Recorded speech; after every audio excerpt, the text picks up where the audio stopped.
Panoorin natin itong mga idol. Nangyari to kanina lang. Kaninang umaga. Dito sa Wally.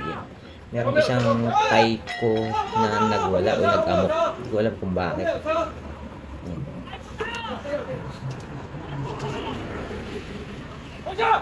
Dito sa Taiwan, hindi basta-basta bumubunot ng baril yung mga pulis.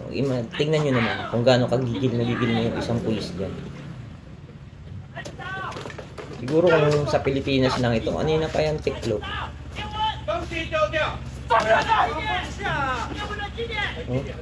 Ang lalaban pa no? Ang babato, sino ba namang hindi may inis dyan. Siguro kung pulis din ako, tapos sa Pilipinas, yari na yan. Naputukan ko na yan. Pero dito sa Taiwan, hindi sila basta-basta umubunot ng baril. Hindi ko alam kung baka di kuryente lang yan. Pero kahit siguro di kuryente yan, dapat binunot na no?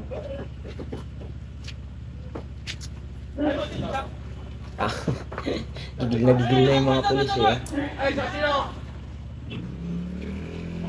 Grabe. Lakas ng tama no?